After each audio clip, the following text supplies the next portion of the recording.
today we're going to be talking about Tableau. Tableau is basically still life. Um, and so this project involves you figuring out what objects you want to photograph in what setting, and you have to figure out the lighting. So you are very much the director this week for this assignment. You have to control everything. So that's what you got to think about. Now, what you photograph is really up to you. As you may have seen on the assignment, I give you a list of options, and that's because when I've done this assignment before, those are what people had to do. But then I found it's a little bit more creative when I don't give you, you already have enough restrictions. So I don't want to give you a restriction on what you photograph unless you need it. All right, so it's there if as suggestions if you want it, but really you can photograph everything, anything. You just have to control the environment completely. So still life does not mean photographs of nature not moving. Okay, this is going back to a term that was probably more in balance with drawing or painting, where people would arrange objects and paint them. And you can see early on in photography, as photography was being invented, there were a bunch of scientists trying to kind of beat each other to figuring out this permanent photographic process. And so a lot of the early photographs are tableaus. They're arrangement of objects, but they're limited to the scientist's studio, where the place where they work. So they would gather some things and then photograph them in kind of their tests to make things permanent.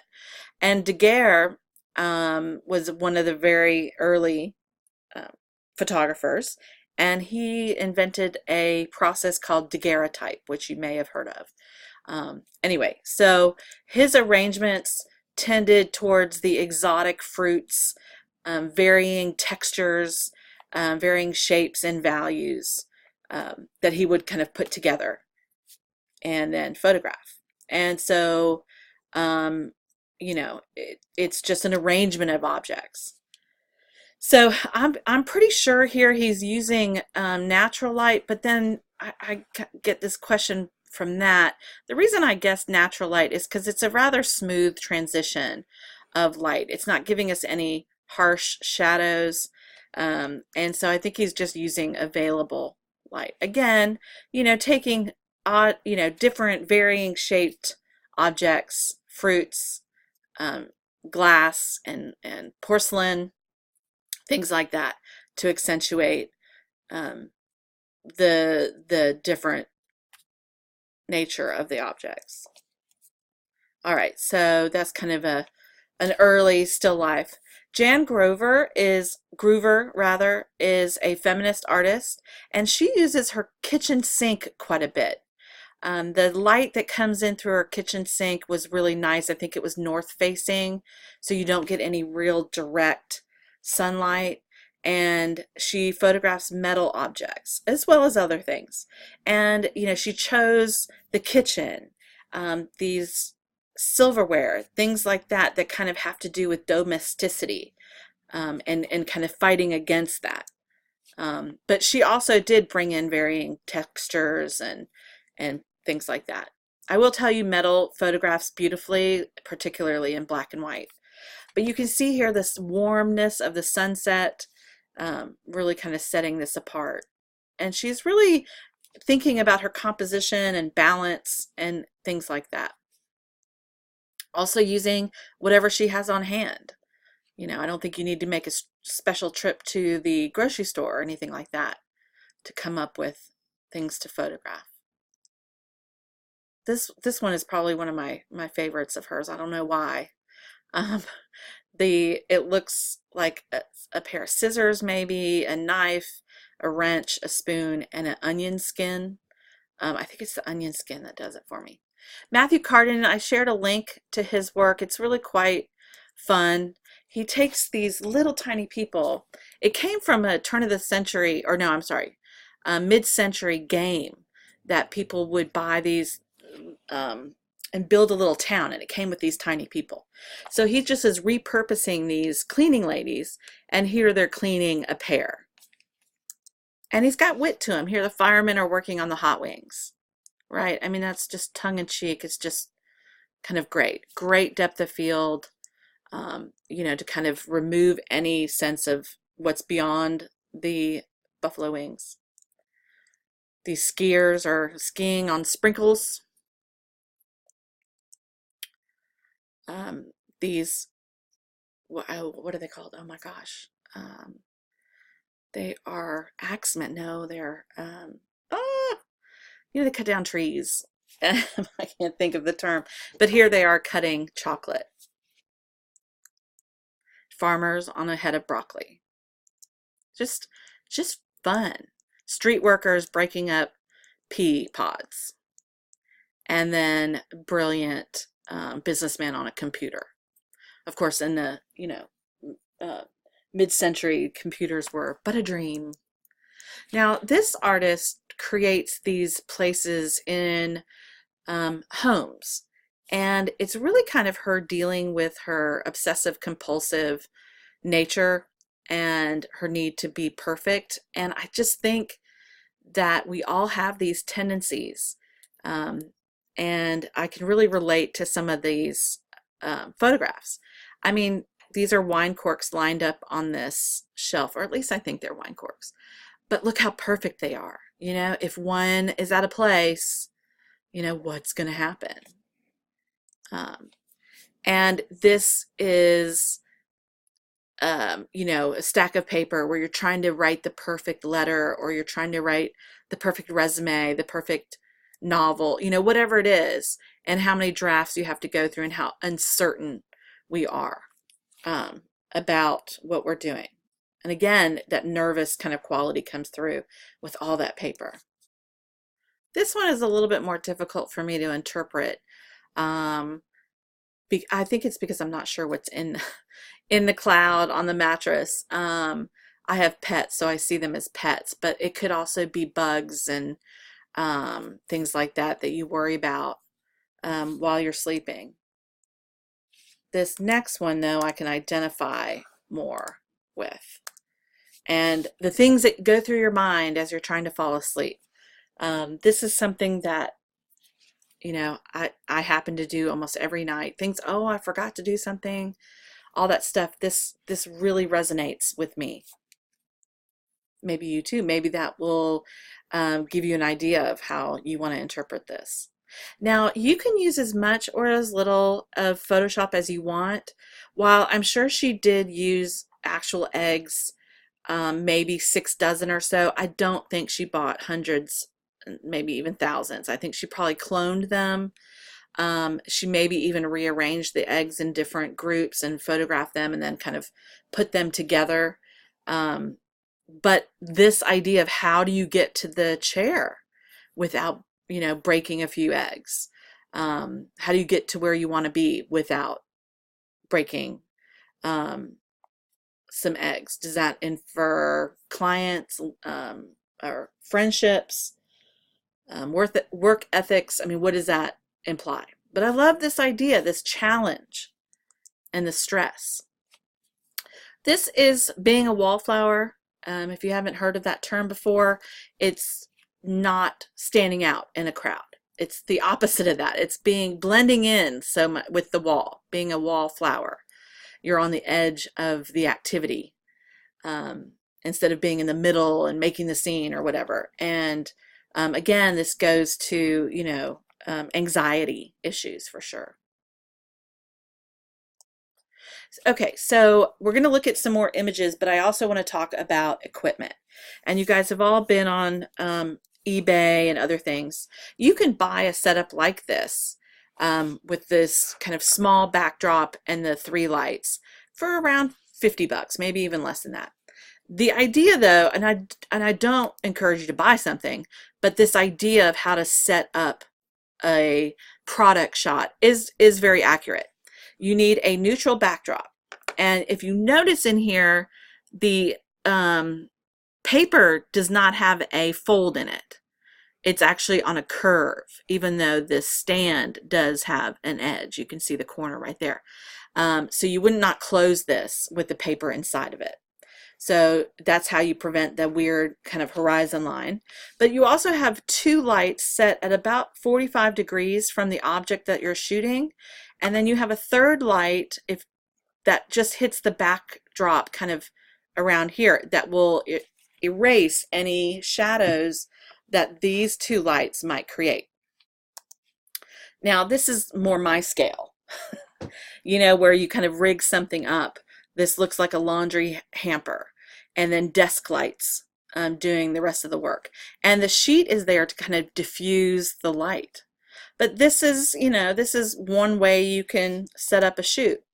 Now this is a more professional product table. So if you ever go into business for yourself and you start doing advertisements for any company to photograph their product, think of Dr. Pepper might hire you to photograph something.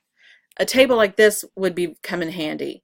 And why it bends down here is that when you lower your camera to this angle, you're not seeing like the edge of the table.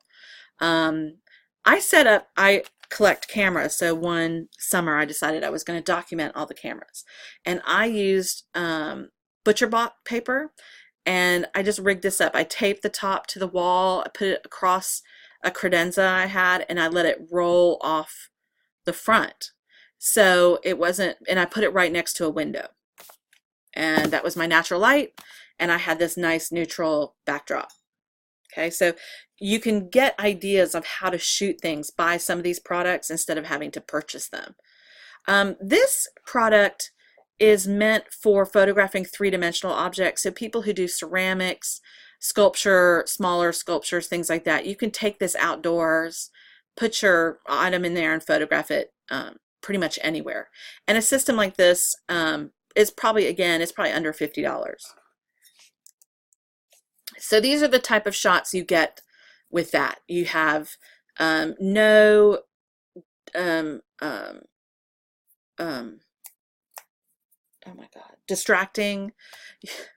You have no distracting shadows in the back. The product is popping off of that neutral background. In this case, you know, it's real crisp, clean, and that's what I think of when I think of green apples. So yeah. Now this one may have a blue paper on the backdrop or cardboard, and then Bombay Sapphire, the bottle's blue, and so that kind of makes sense if you're trying to shoot this type of advertising. This has a black background with a very clean piece of glass. Obviously you need an assistant here, someone to drop in the lemons for you. But product photography like this is one way that you can make a living. So I want you to challenge yourself. Try something difficult. You see if it works. You just never know until you try. It may just not work out for you this first chance. I know we're on a tight timeline, but it would get, you know, you never know. And honestly, this is what makes money. So you have to be able to come up with problem solving and how to control your light. This is just a shop light you can buy at a box store for about 10 bucks. And then, you know, pears and grapes against cardboard. Doesn't have to be super complicated, but you have to control everything. Natural light is probably the easiest. So setting something up near a door or window gives you that nice soft light, and experiment with how far your object is from the light source, because that can be a lot of fun. Again, this is kind of half rigged and half professional. This softbox right here is a light, and it's made soft by this kind of opaque screen it has to go through, and then this reflects the light back on. You can use white pieces of paper, white cardboard. I've used my car thing that blocks the sun. I've used that as a reflector. It's exactly what it does. So there's just various scenarios. And here's a reflector. Whoops. Here's a reflector, a professional one. I do have some if you ever need to borrow anything. I've got tripods, I've got a green screen, not a huge one, it's only 5 by 7. I've got reflectors. All you have to do is just email me and tell me what you need, and we'll meet up. Or you will come to my office to pick it up. Here's another one, you know. And think about this. This is great. This would be something you'd find in a food magazine, right? With recipes and all of that. So, and you may be developing a website. You're developing a product and you want to be able to sell it. This assignment is going to help you with that. I love food, and I love food photography. It's just a lot of fun. This one I think is nice because there's a difference in texture, so they're not afraid to kind of play off that. Same here. This it looks like a cutting board or something that accidentally was left on a grill or in the oven or something, but that charred surface has created some, really interesting texture and lines. Now this is not a very good photograph. It's not very interesting. I think they could have really done a lot more with this, but the idea is nice. And this is illuminated from the bottom. So, and you can use any existing picture frame. Take out the back in the picture, of course, leave the glass in. This is the golf balls are placed inside. The light is coming from below. Voila. But just think of something more interesting maybe to shoot. This is at the Nike headquarters. So you can think about that you're advertising something or you're trying to make something beautiful. There are so many ways to approach this topic that really you can do anything. And there's just a ton of photographs about eggs. Not sure if you're vegan or not, but they're a lot of fun. Okay, so here's some images that people are dealing with the list that I've showed you. So this is Thomas Allen. He uses old books and uses an X-Acto knife to cut out the characters and then creates this narrative between here the two different books, right? And so it has this three-dimensional quality to it, and I think he gets them from old bookstores, cheap bookstores, all these different things, and they're just, this one's got a lot of stuff going on. Different kind of genres too. We got a cowboy, a soldier. This one I thought, oh, just so brilliant. Yeah, love it. And it's kind of the Pulp Fiction. It's these cheap, novels. This is a more romantic look at books, right? So there's different ways you can play with this. Love this idea. The shadow, the books is creating the word think. Brilliant, brilliant. This is the more scientific approach, like is said in your assignment. Just shoot it straight as is, no manipulations, just documenting, what's happened to this waterlogged book. Or, a very well used book. This is just kind of funny. Here's some images with mirrors.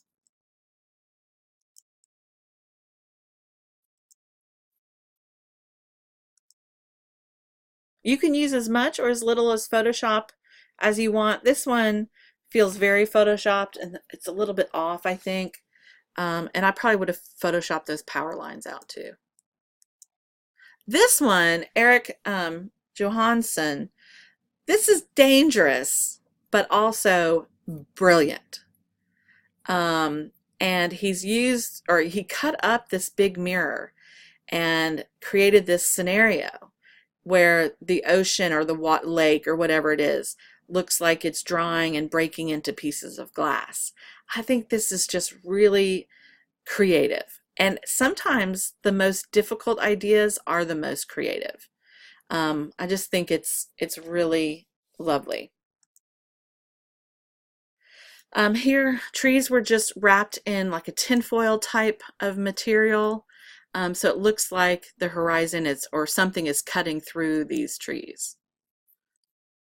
Beautiful, beautiful. This is simply a round mirror put on the ground and then photographed.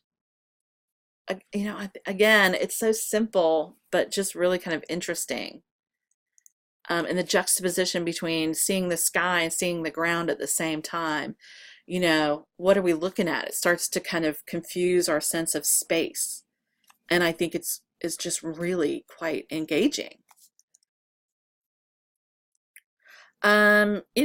Using as just the reflector and then photographing what it's reflecting. Um, could be fun, be different. This a student did actually. I tend to say that sunsets can be very cliche, and they can be. They're photographed a lot. And I thought the way she interpreted that or tried to make the sunset not cliche was really good. She took a broken mirror, and the way that the broken parts of the glass pick up the lighting in different ways just was just enough of a twist, I think, to make it really interesting. And here's another one. Just, really quite ingenious. Sometimes with photography and any creative process, it's about just trying the things you come up with. Sometimes it's going to be silly and it's not going to work, but sometimes it's going to lead you down a very creative path. And so you have to be open-minded. You have to be willing to take those chances. Very interesting. This is part of the vessel photographs. So you can interpret vessel in many different ways. Vessels are things that hold other things, bowls and vases and things like that. Whoops. But vessels are also boats. And living where we live, that could be an interesting subject matter. Be careful though, because boats can also be kind of cliche. The chair. The chair is such a simple thing. We all have them.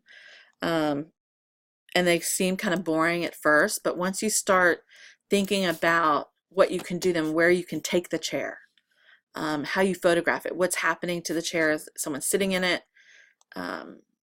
where is the chair in space, various things can become very interesting. Okay, so that's it for this week. I hope you come up with something creative. Remember, you have to control everything. And I can't wait to see what you come up with.